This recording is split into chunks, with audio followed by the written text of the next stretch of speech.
Public service commission প্রথাগত যে সমস্ত রিপোর্টগুলো রয়েছে, বাংলা হোক বা ইংরেজি হোক, যেমন চুরি, তারপরে ডাকাতি, কোনো জায়গায় আগুন লেগে যাওয়া, এই সমস্ত জিনিসগুলো কিন্তু মোটামুটিভাবে ফলো করে। তো সেই জন্য সশস্ত্র ব্যাংক ডাকাতি যদি আমরা বলি, সেটা হচ্ছে পিএসসির রিপোর্টের একটা গুরুত্বপূর্ণ রিপোর্ট আসার সম্ভাবনা। এটা এই স্ট্রাকচারটা যেটা রয়েছে, সেই স্ট্রাকচারের রিপোর্ট যেটা রয়েছে, সেই রিপোর্টটাকে আমি ফলো করেছি। প্রথম পার্ট যেটা থাকবে, সেই প্রথম পার্টে একটা মোটামুটিভাবে বিবরণ দেওয়া থাকবে, পুরো ঘটনাটার একটা সংক্ষিপ্ত বিবরণ থাকবে। তারপরে হচ্ছে এই পার্টটা যেটা হয়, সেই পার্টটা হচ্ছে ঘটনার বিস্তৃত বিবরণ থাকে। এবং লাস্টের যে পার্টটা রয়েছে এইখানে একটা আহ, আহ, যে ঘটনা সংক্রান্ত রয়েছে, সেখানে দৃষ্টিভঙ্গি যেটা রয়েছে, সেই দৃষ্টিভঙ্গিটা শেষের দিকে তুলে ধরা হয়। এরকমভাবে পুরোটার বিবরণটা রয়েছে। তো প্রথম যেটা রয়েছে, প্রথমে দেখো কি লেখা আছে, নিজস্ব সংবাদদাতা ক খ গ, যে স্থানটা রয়েছে সেটা, এবং এইখানে যেটা থাকবে সেটা হচ্ছে তারিখটা থাকবে, মানে পরীক্ষার যে ডেটটা রয়েছে 28শে ডিসেম্বর, সেটা এইখানে উল্লেখ করা থাকবে।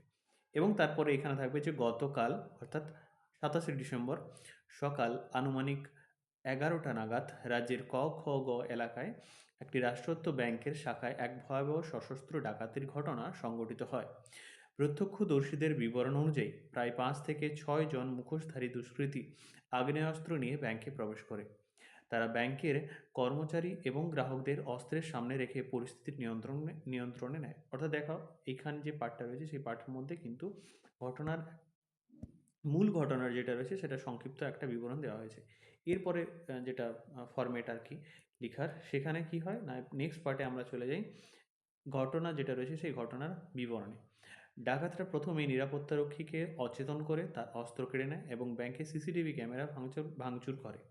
এরপর তারা ক্যাশ কাউন্টারে এবং ভল্টের দিকে অগ্রসর হয়। ব্যাংকের কর্মচারীদের ভয় দেখিয়ে ভল্ট খুলতে বাধ্য করা হয় এবং সেখান থেকে রাখা বিপুল পরিমাণ নগদ অর্থ লুট করে নেয়। ঘটনার সময় ব্যাংকের ভেতরে আতঙ্কের পরিবেশ সৃষ্টি হয়। গ্রাহকদের মেঝেতে শুয়ে থাকতে বাধ্য করা হয় এবং মোবাইল ফোন ব্যবহার নিষিদ্ধ করা হয়। পুরো ঘটনাটি মাত্র 10 থেকে 12 মিনিটের মধ্যেই সম্পন্ন হয়। ডাকাতরা একটি মোটর বাইকে করে দ্রুত ঘটনাস্থল ত্যাগ করে। খবর পেয়ে অল্প সময়ের মধ্যেই পুলিশ ঘটনাস্থলে পৌঁছায় এবং তদন্ত শুরু হয়। আশেপাশের এলাকা থেকে নাকা চেকিং চালানো হয়।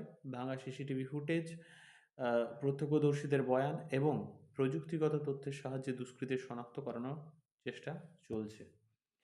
এরপরে এই ঘটনা যেটা ছিল, সেই ঘটনার বিবরণটা হলো। এরপরে এর প্রেক্ষিতে যে দৃষ্টিভঙ্গি থাকবে, সেটার একটা বিবরণ এখানে তুলে ধরা হবে। শেষ পার্টে সেটাই থাকে।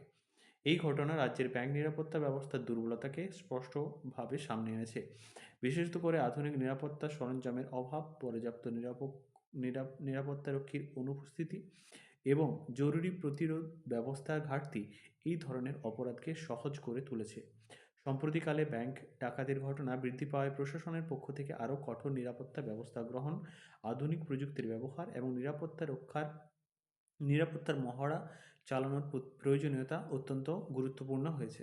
এটা হচ্ছে তোমাদের ব্যাংকের যে ডাকাতি হয়েছে, সেই ডাকাতির উপরে হচ্ছে একটা রিপোর্ট। এখন এই ফরম্যাটটা যেটা রয়েছে, সেই ফরম্যাটটা দুটোভাবেই ফলো করা যায়। এটা হচ্ছে বেঙ্গলি ফরম্যাট, আর আমি ইংলিশ ফরম্যাট যেটা রয়েছে সেটাও তোমাদেরকে করিয়ে দেবো। এটার পিডিএফটার জন্য তোমরা নিচে কমেন্ট সেকশানে যেটা থাকবে, সেখানে টেলিগ্রাম লিঙ্ক রয়েছে, সেখানে আমি এটার পিডিএফটা দিয়ে দেবো। মূলত এই ধরনের ফরম্যাট যেগুলো থাকবে সেগুলোই ফলো করে।